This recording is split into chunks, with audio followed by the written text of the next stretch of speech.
2001 Yukon Denali. This truck has a slight misfire. Does not really affect the drivability much at all. I can actually feel it at the idle. Very seldom misfire. Guy just bought this truck 3 or 4 days ago. He took a trip for almost 1,500 miles.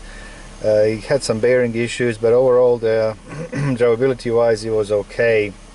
When he got here, I told him, I said, this is, I can feel a slight misfire. Now the check engine light is not on, but when I turn the key to on position, the check engine light should be here, but it's not. And I just actually, I turned it on and off a couple of times and it did come on, so the bulb is okay. It just does not, it's kind of weird. I mean, I could only see the bulb lit up once. That's about it. And even when the bulb was on, when I start the truck, it went out, the light went out. So let's go ahead and check for the any trouble codes.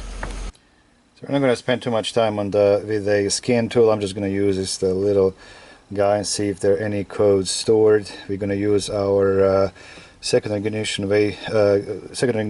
probe with the Pico and check a secondary ignition waveforms on each cylinder. Let's see if we can spot anything. So there you go, malfunction indicator lamp, control circuit malfunction. That's interesting. So P0650, and that's the only one. So I guess the cluster itself had detected a problem with the light bulb. Just going to see that. There you go. And otherwise nothing else. No problems with a misfire whatsoever. So the scan tool in this case would not help us much anyway. Okay, I'm not sure if you guys can see this, but there is you can see my hand. It does shake a little bit. And again, at the higher RPM actually does pretty well. This side.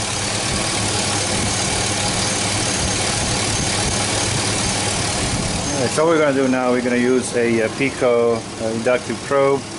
I already got it hooked up to my picoscope, and I'm going to get you guys on the screen, and we're going to look individual cylinders and see if we can spot something unusual. Now I can also use the bar, my inductive bar. I can lay it out across each cylinder. This being a constant misfire, I prefer this method. It's going to be, I believe, much faster.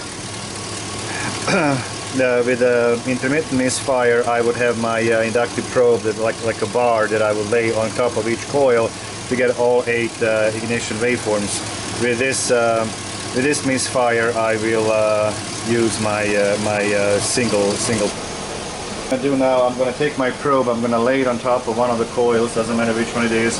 I just want to get my baseline, get some kind of ignition waveform that I can set my scope.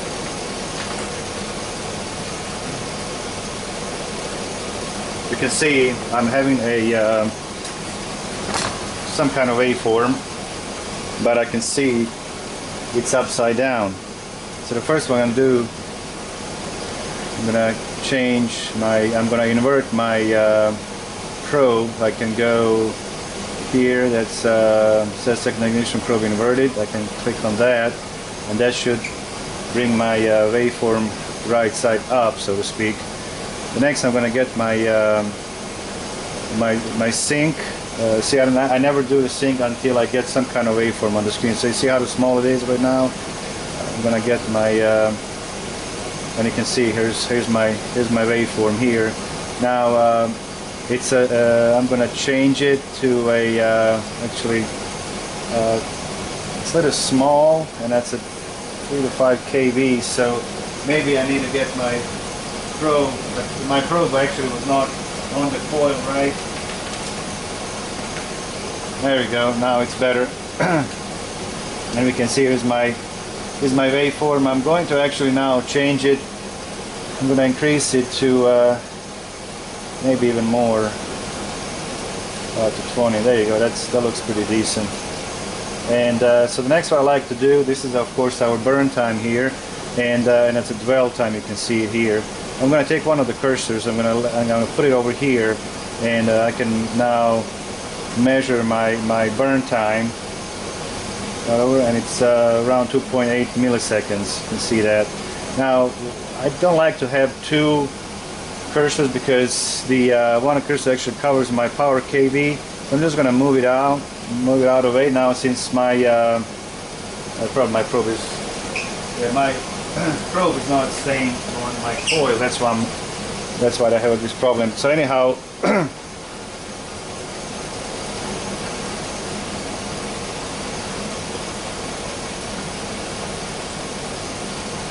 that's better. And so I like to have one cursor only at the end of my burn time, so when I go from one cylinder to another, I can actually see if there's some kind of discrepancy in my burn time. So I'm at this point on cylinder number 2, just one that I was able to get to easier. And let's just go from 1 to 8. So we're gonna go to number 1 next. So now this actually, by the way, looks pretty good. This waveform. So I am on number 1 right now, the bank 1. This looks okay. I need to move these cursors. There you go. And you just kind of go around the coil to find the best signal you can get, and this is pretty decent for me. So this is signal number 1. So that's actually bank 1 is on the driver's side. There's a coil number 2. That looks pretty good. Coil number 3. I'm sorry. So, no, this is, okay, I'm sorry. This is number 1, the first one on the driver's side. Then we go to number 3. That's okay. Number 5. That looks pretty decent. And then number 7. That looks pretty good. So the bank 1 looks fine. Let's go to a passenger side. The first coil is going to be number 2. I'm just laying on top of the coil. So here's number 2. Looks fine. Let's go to number 4. And look at that waveform. That's our Misfire right there. Okay, let's go to number 6. Looks pretty good. And then number 8 looks pretty good as well. So number 4 is the problem. Number 4 is the problem. You can see how that this burn time is pretty much non-existent. Actually, it's probably like less than 1 millisecond, but it's really, yeah, 0.8 milliseconds. Now, why is it important to have a scope in this case? Because honestly, you can see the scan tool didn't help any. I'm sure if I would use a snap-on and looking at the misfire counter, maybe it would show, but definitely this is a problem. Now, doing a power balance test on this engine may not work because it's not very persistent, but looking at the scope, you can really tell it's not a dead miss. It's still firing, but it's not a dead miss. So pulling the disconnected the coils, I don't think we would be able to find the misfiring cylinder. So sorry about that. Anyhow, now my concern is actually this truck has over 200,000 miles.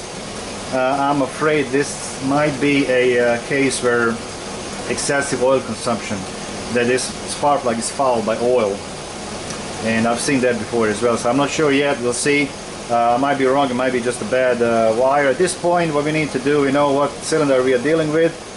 Let's go ahead and take the spark plug out and see what's going on. This is definitely a ignition related misfire. It's not a fuel, it's not a compression. It is ignition related, but again, it could be actually fouled our sorry, spark plug due to a bad oil consumption. I was using my pliers to pull the spark plug wires off of it, and I just barely touched it. I pulled it off, and you can see that the wire is actually still on a spark plug. So this might be just a bad, of course, bad wire, spark plug wire. But I'm going to take the spark plug out just to make sure it has it's not fouled by a oil and stuff like that. I'm sure it's going to be kind of black because it's carbon buildup because of what hasn't been firing right, but it might be actually okay here. Well, plug actually looks pretty good. I don't see oil on the plug. And what I'm going to do now, I'm just going to swap one of the known good spark plug wires. I'm going to put it in this cylinder number 4, just to check the ignition waveform. And now it's at that point I'm going to have a dead miss from one cylinder. I'm going to disconnect the coil. Probably going to take out of the coil number 2, and just to check the ignition waveform, but seems like this is just a case of a partially open spark plug wire. And I borrowed my spark plug wire from cylinder number 2. I've got my coil disconnected. Of course, this is going to set another code, but I'm not worried about that. I just want to verify real quick that this cylinder is going to work okay once we get a new spark. Basically, it's going to need a tune-up wire, spark plugs and a spark plug wires. But we're just going to do this real quick and get our ignition probe on it, verify that everything is okay, and that should take care of the problem. All right, let's go put our probe. On these trucks, I like to put it right on top of the coil, right there. And that should give us decent waveform. And let's start the scope again. And there you go. Perfect. Everything's fine. Our spark plug wire was partially open. Well, this was a quick one. I don't even know how many of these videos I already made using a Pico inductive probe. I honestly, when I'm dealing with a misfire, I don't even bother to look at the scan tool. I want to see exactly what is going on in the engine, especially on these Vortex engine. It's so easy to get to the coils. What I would do if if I have an intermittent problem that I cannot catch it, if I don't have a dead miss. This was a dead misfire, but you can see actually there was still a little bit of like a 0.8 milliseconds of a burn time. The plug was not completely open, and it would by unplugging your coil, I don't think you would be able to find a dead misfire. Of course, the scan tool did not show anything at all. The computer didn't detect the misfire. I'm not sure if the Verus or Autel or any other scan tool that has a misfire counter would it show what cylinder is misfiring. But quicker you learn how to use and how to read the ignition waveforms, the better you're gonna get, because these are really easy money-making cases. No struggle, go from one coil to another. Of course, unfortunately, this is not always the case. There are tons of cars where the intake manifold would cover coils, you cannot get to it. But in these trucks, it's super easy. If it's an intermittent misfire, I would use a probe. Misfire, I will use one of these snap-on probes. I also have my homemade ones, and I will lay them on top of the coils, and this way this actually lays right over all 4 coils on one bank, and I would connect 2 of these together, and I would get 8 ignition waveforms, and then I would use a second channel to get my sync, and then of course our firing order to identify a misfiring cylinder. In this case, it was not needed because I had a constant misfire. Again, it was really seldom. Even the driver didn't really realize that it had a misfire. Strangely enough, it was running great. I mean, there was absolutely no drivability issues whatsoever. It has a good acceleration, only slight misfire at the idle.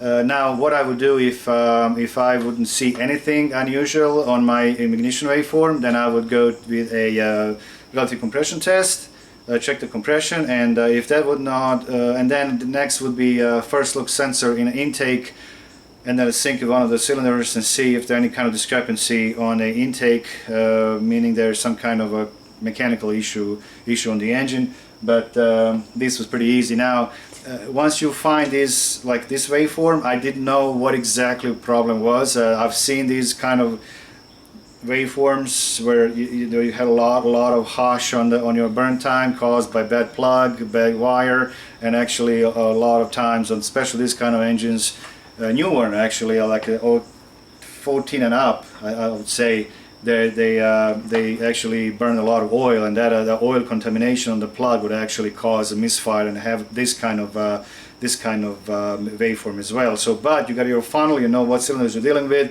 Next is to get your plugs out, inspect the system, make sure you'll find a problem at that point for sure.